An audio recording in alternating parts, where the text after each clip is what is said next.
Moi, j'ai l'habitude, ok, Ah, les gars, moi, j'ai l'habitude. Ça, c'est vrai. Moi, je suis derrière la caméra, normalement. Allez.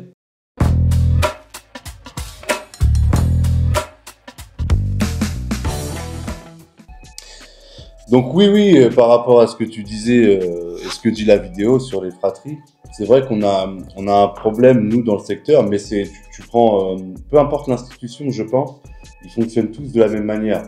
C'est-à-dire qu'ils vont aller chercher des démarches, tu sais, parce que bah, c'est acté, c'est comme ça que ça doit se passer, c'est sous jugement, oui, ou alors je sais pas si c'est un problème de financement ou j'en sais rien, mais une visite médiatisée doit se faire, elle est forcément animée par une psychologue ou un tiers, je sais pas peut-être, hein, mais en général Souvent, il y a c'est des psy. psys, Ouais, c'est souvent du psy, hein, dans psy et duc, je pense. Ouais, ça peut arriver. Ouais.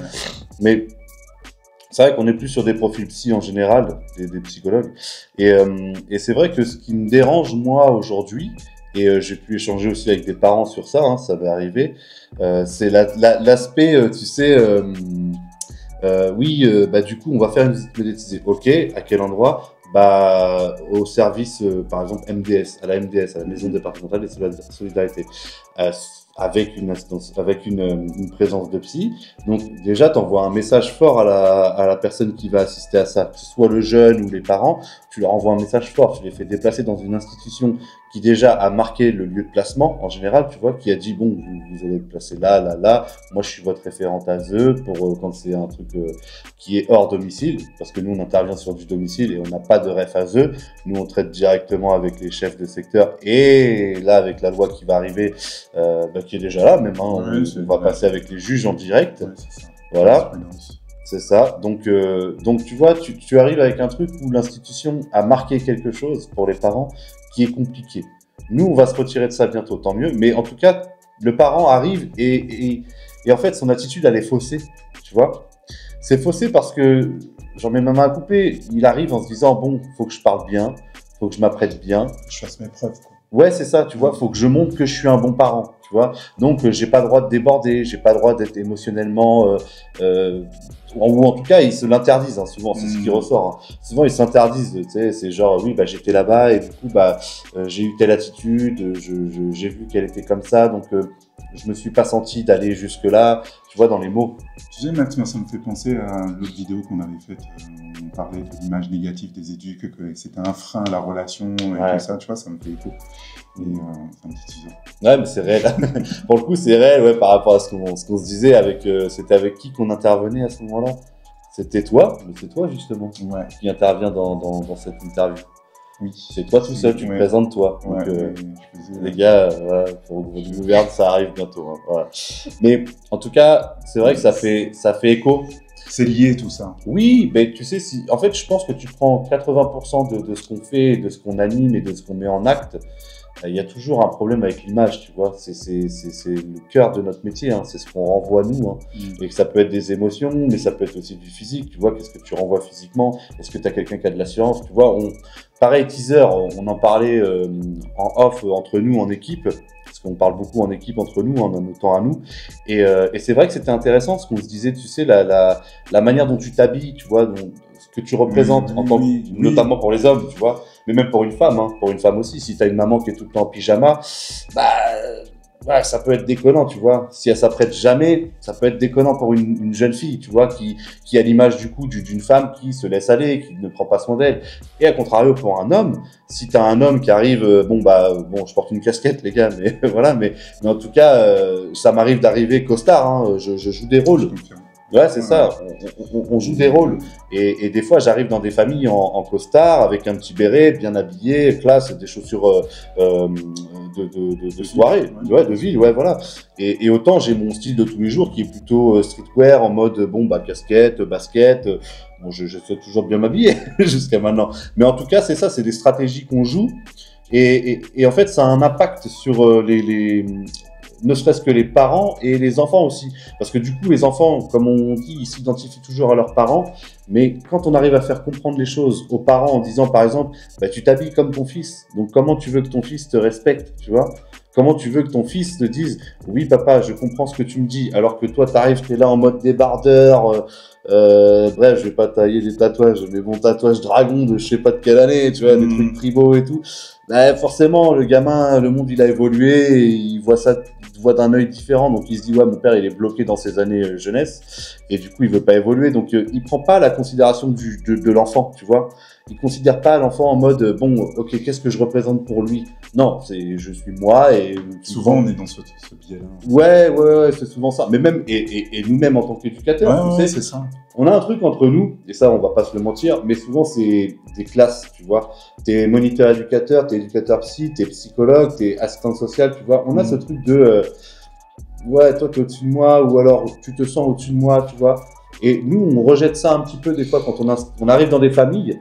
On rejette ça un petit peu, tu vois. On a cette attitude de je suis au-dessus, parce qu'on représente une institution. Ouais. Max, il est très doué pour aborder des thématiques qu'on va voir après, parce que c'est l'enjeu du pouvoir dans notre secteur, il faudra qu'on en parle aussi. Ouais. C'est un réel problème, je pense. Oui. Et c'est à nous, et le cœur de notre métier en tant que moniteur éducateur, peu importe le social, c'est de se remettre en question tout le temps, constamment. Et si on arrive à faire ça, je pense qu'on évoluera beaucoup mieux dans notre société, en tout cas, et dans notre milieu. En tout cas, il faudra parler des enjeux de pouvoir dans notre secteur. Et pour revenir à ce que tu disais, c'est vrai que dans le fait qu'on intervient dans les familles avec Max, on se pose... Il y a toujours la question comment je peux regagner de la confiance en moi, la confiance en soi et tout ça. Et l'une des leviers qu'on utilise, c'est ces thématiques de dire, mais la première chose, c'est comment on vous perçoit et comment vos enfants vous perçoivent, donc l'image que vous renvoyez. Et ça, généralement, c'est vrai que... Ça fait violence. Hein. Alors, soit ça fait violence... Ouais, mais c'est révélateur. En tout cas, il y a toujours un moment d'arrêt. Je sais pas si tu as vu, la personne... se remet en question, se dit « Merde ». Et c'est vrai que c'est une question qu'on se pose pas souvent, même à titre personnel. Enfin, moi maintenant, parce que c'est quelque chose qu'on bosse ensemble.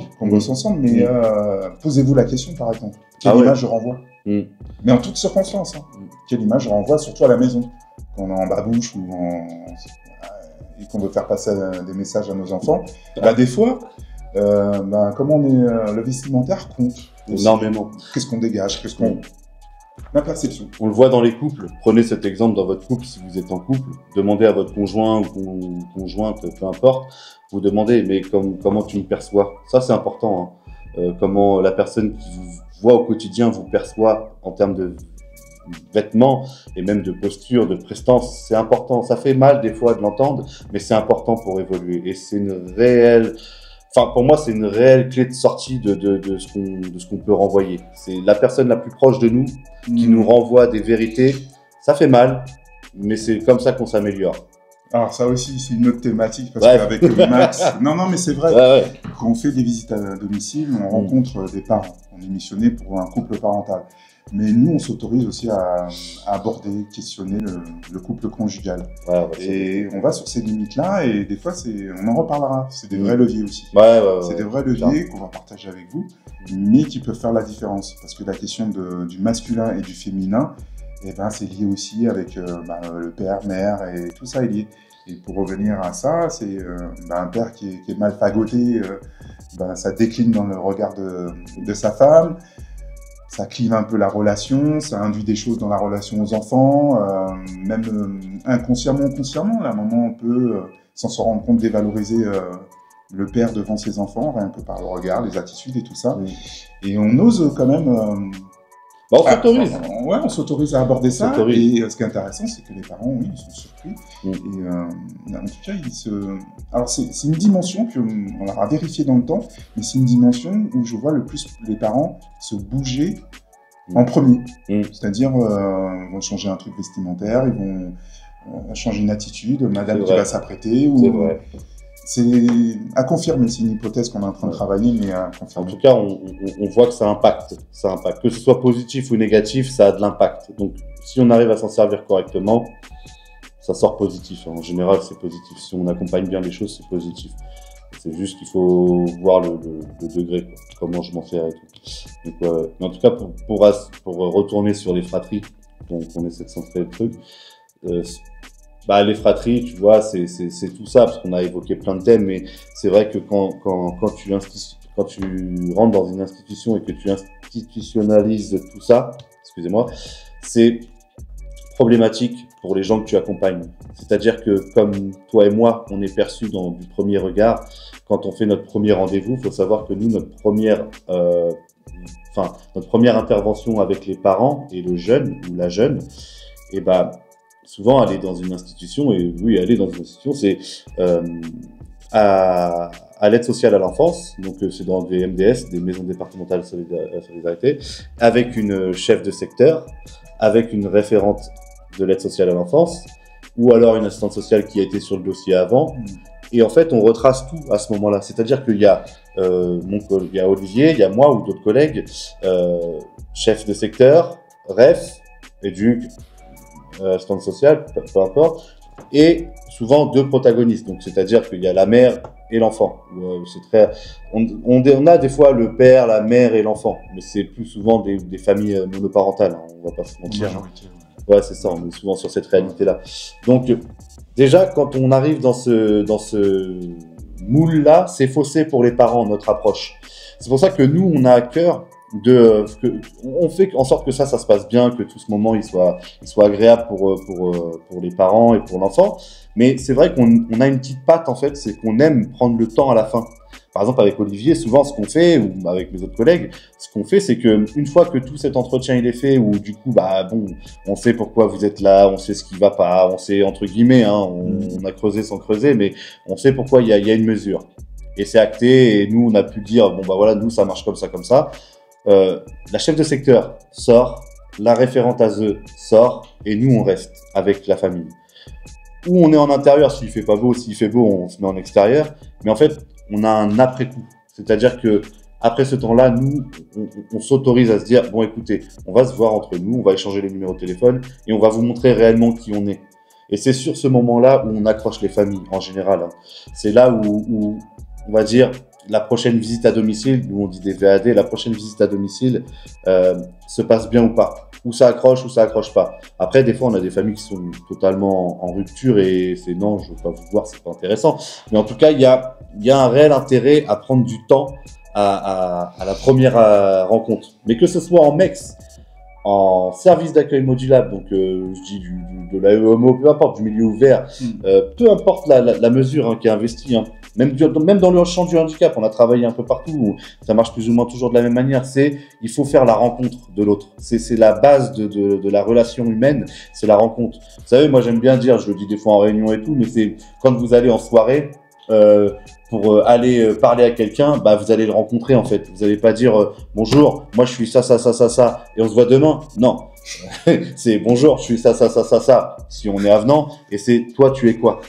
On va rencontrer l'autre, c'est-à-dire que j'ai besoin de savoir qui tu es et j'ai besoin que tu saches qui je suis. Parce que si on ne sait pas ça, ça va être faussé en fait. La relation va être bloquée à un moment donné et on va se rendre compte que j'ai accès à des choses mais on ne dit pas tout. Alors que si tu te livres, entre guillemets, je mets des guillemets à ça, hein, parce qu'encore une fois, dans la première intention, on arrive en tant qu'institution. Je suis Maxime d'une institution, service social, tatati. Bref. Et par la suite, ça, il faut faire en sorte que ça soit effacé.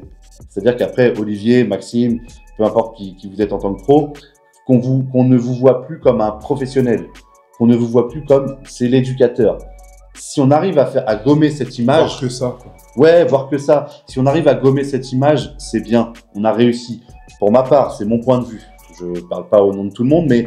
De mon point de vue, je pense que si on arrive à se dévoiler un petit peu, ça permet aux gens qu'on accompagne, parce qu'on est dans l'humain, de nous voir différemment et de nous accepter tels qu'on est. C'est-à-dire qu'après, quand on va parler avec eux, quand on va instaurer des choses, en règle générale, ça passe mieux, quoi. En fait, on fait sauter les codes d'entrée de jeu, parce que ils s'attendent à que on va se voir, on va se voir pour tel objectif, et en fait, on dit non, les objectifs, pour l'instant, on s'en fout. Ce qui nous intéresse, c'est souvent. On dit, on veut vous rencontrer vous en fait, et ça va être cool. Et déjà, pour tous ceux qui sont dans le secteur, ne sont pas étonnés, mais tous ceux les nouveaux qui tombent sur ce contenu, parler comme ça des parents, c'est pas. Il faut avoir une certaine distance professionnelle. On représente une institution, il y a l'image et tout ça, et donc. Enfin, nous, ce qu'on dit, c'est que le travail social il a évolué, enfin la population a évolué, et le travail social doit évoluer avec la population, donc les postures avec. Donc c'est ça le message aussi. Faut faire sauter les codes et pour reprendre une expression, je sais plus, les rebelles intelligents. Ah oui. C'est l'idée, non? Il faut se connecter à la réalité et il faut changer les postures aussi. Ouais, c'est important. Donc la rentrée en relation, c'est pourquoi on vous parle de tout ça. On va revenir aux visites médiatisées, mais c'est dans la même thématique. C'est où ça se passe, le lieu et comment on rentre en relation. Ce qu'on renvoie. La confiance en soi, c'est l'image qu'on renvoie. C'était ça le thème central aussi. Ouais. Et donc il faut jouer sur ce levier-là, c'est-à-dire soit vous vous montrez accessible, mais pas dans un accessible de discours. C'est une vraie connexion, c'est une connexion humaine. Donc si la personne voit que vous essayez de vous connecter à quelque chose de cool, de sincère, ben, une fois sur deux, ils trouvent ça, même quand lors des signatures de projets pour l'enfant, ça pète et tout ça. En extérieur, il y a quelque chose qui se passe. Il y a quelque chose, ils disent, ah, vous êtes différents, parce qu'on n'est pas sur l'objet pour l'instant. On est sur faisons connaissance, je viens vers toi, tu viens vers moi, même si tu viens pas vers moi, je vais tenter de venir vers toi, le aller vers toi. L'intérêt, c'est de mettre de la légèreté, c'est ça. Hein. Ouais, t'aimes bien dire ça d'ailleurs. Oui, parce que... La légèreté, souvent tu dis ça, je vais mettre de la légèreté dans cette situation. Il y a de la stratégie, mais c'est amener de la légèreté et c'est stratégique. Hein. C'est une pensée stratégique parce que si on est trop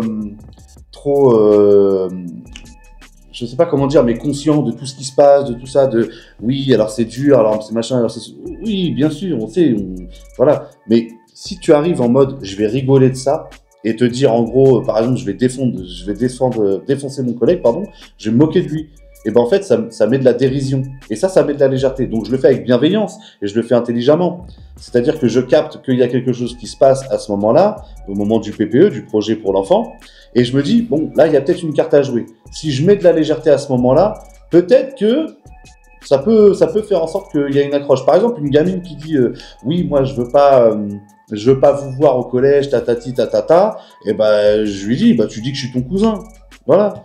Mais ça amène de la légèreté, ça peut faire rire, ça peut bloquer, mais je parle pour les pros, souvent les gens, ils rigolent de ça, ils se disent oui, bon bah c'est cool, ils nous identifient après comme quelqu'un de la famille. C'est pas dérangeant pour moi, tant que la distance elle est respectée, tant que moi, Maxime, professionnel, je sais où je peux aller et je connais les limites. C'est-à-dire que par exemple, Olivier et moi, on a une facilité à tutoyer les gens qu'on accompagne. Et ça a une importance. Parce que on est dans un pays où le vouvoiement est d'ordre général pour tout le monde. Alors que quand on va... C'est de rigueur. Voilà, c'est de rigueur. Même si en formation, c'est questionné, la question du vouvoiement pour la distance. Mais si on a un petit peu voyagé, un petit peu d'expérience dans l'humain, ben on voit qu'en fait, le tutoiement, faut se l'autoriser. En Angleterre, tu tutoies, tu vas aux Antilles. Enfin, voilà... Aux Antilles, c'est tu, il n'y a pas de vous, c'est très rare. Tu vas dans les pays donc anglophones, tu tutoies. Tu vas dans les pays des pays d'Afrique, tu tutoies. C'est pas comme nous, c'est très protocolaire, très oui, vous. En fait, ça met une barrière. Le vous peut mettre une barrière. Et le tu enlève cette barrière et puis ça ouvre des portes. C'est facile après d'entrer en relation. À partir du moment où on comprend que le tutoiement a amené de la légèreté aussi, parce que c'est ça, le tutoiement amène de la légèreté dans une relation. C'est-à-dire qu'on passe un cap. Normalement, quand on arrive à tutoyer les gens en société, c'est qu'on a passé un cap. On est, toi et moi, on devient plus ou moins intime, entre guillemets. C'est-à-dire qu'on a une autre relation qui est d'ordre, par exemple, que professionnelle. Ça enlève ce code-là. Et ça, c'est important. C'est important de l'enlever, ce truc-là. Mais ça va faire débat. Ça, oui, bien sûr, bien sûr. Ça fait débat. Mais moi, je pense qu'il faut s'autoriser à tester. À tester, parce que quand on invite les collègues aussi, alors, quand on en parle avec les collègues, c'est aussi un indicateur. Bon, je prends des risques quand je dis ça, mais non, mais c'est vrai, quand on dit mais pourquoi tu veux pas tutoyer un parent ça peut être un indicateur de votre capacité, pas une capacité, mais une forme de lâcher prise aussi. Moi, j'ai remarqué que plus les personnes arrivent à tutoyer dans quelque chose de sincère et sans se prendre la tête, au niveau du lâcher prise, on sent qu'il y a quelque chose qui est plus ou moins avancé. Et que les personnes qui ont du mal à tutoyer, alors c'est qu'une hypothèse, les gars, calmez-vous, mais il y a quelque chose de, voilà, je ne m'autorise pas, c'est moins souple. Ouais, bah tu mets moins souple. Tu zoukes pas. C'est ça. Je ne zouk pas. Mais en tout cas, pour moi, c'est se mettre des freins. C'est se dire, je ne m'autorise pas à me livrer, tu vois, c'est un peu ça. Alors, c'est pas ce qu'on demande. On te demande pas de te livrer. On te demande de jouer un rôle. C'est important dans notre secteur, c'est de jouer un rôle. Il y a un moment donné, tu dis parce que, tu vas débloquer des choses. Et après, petit à petit, tu te dévoiles, mais, ou pas, peu importe, hein, c'est à ta guise, hein, voilà. Mais en tout cas, il y a un intérêt à tutoyer parce que ça ouvre des portes, ça facilite les choses. Pour autant, moi, il y a des familles dans lesquelles j'interviens où le vouvoiement est resté parce que je vois que il y a un truc à marquer, c'est un besoin. Il y a des familles avec qui je tutoie, c'est facile, et il y en a d'autres avec qui je m'autorise pas à tutoyer. Pourtant, je pourrais tutoyer, mais par stratégie, par conviction de la personne que j'ai en face de moi, je sais que si je la vouvoie, c'est une marque de respect pour elle. Donc, il y a un intérêt. Maintenant, après, des fois, ça peut m'arriver de dire tu, parce que, voilà, c'est naturel, mais en tout cas, c'est pas mal vu. Voilà, donc, faut arrêter de se dire, ouais, c'est mal vu, non, c'est pas pro, non, enlevez-vous ça de la tête. Un professionnel, il s'adapte, si tu dis tu, et que ça passe en face, tu dis tu. On est dans de l'humain, les gars, faut pas oublier ça, hein, faut pas oublier que l'humain, il est fait de fautes, en fait. On a le droit de fauter, on a le droit de se tromper, on a le droit de tester, on a le droit à tout ça, en fait. C'est ça qui est important. C'est voilà. Et tant qu'on est tranquille avec soi, ça va. C'est le principal. Je pense qu'il faut faire la conclusion. Il faut faire la conclusion des VM. Et pourquoi on est parti comme ça? C'est pour dire surtout que les VM dans les institutions. Alors c'est un parti pris, c'est quelque chose c'est une pensée qu'on a et se dire que peut-être les VM, peut-être stop les VM en institution. Et peut-être les VM à domicile. Ouais, mais t'as pas ce droit aux éduques, quoi. Voilà, quand la relation est là, quand le lien est là, que permettre aux parents d'accueillir leurs enfants chez eux, dans leur domaine, dans leur milieu où ils évoluent. Retrouver des marques, retrouver quelque chose à aller vers ça. Je pense que ce serait beaucoup plus cool, facilitant et plus sincère en fait et authentique. Ouais, même si quand il y a un professionnel au domicile, il y a toujours quelque chose, mais je pense que retrouver ses enfants à domicile, c'est chaleureux, hein. Il y a quelque chose qu'on peut tenter, il y a quelque chose que dans un truc froid et fermé qu'une institution. On a le temps d'ouvrir les choses, quoi. Ouais, faut travailler autour de ça. Ouais. En tout cas, c'était le message. Et l'idée, c'est qu'on se lance un peu plus souvent dans ce type de réflexion, pris sur le vif, de le partager, de ne pas se prendre la tête, de dire est-ce qu'on peut dire, est-ce qu'on ne peut pas dire. Là-dessus, on en a marre, en fait. Donc, cette vidéo, ce genre de vidéo s'adresse aux professionnels, bien sûr. Il y a beaucoup de choses, certains vont dire on le sait déjà, on le sait déjà.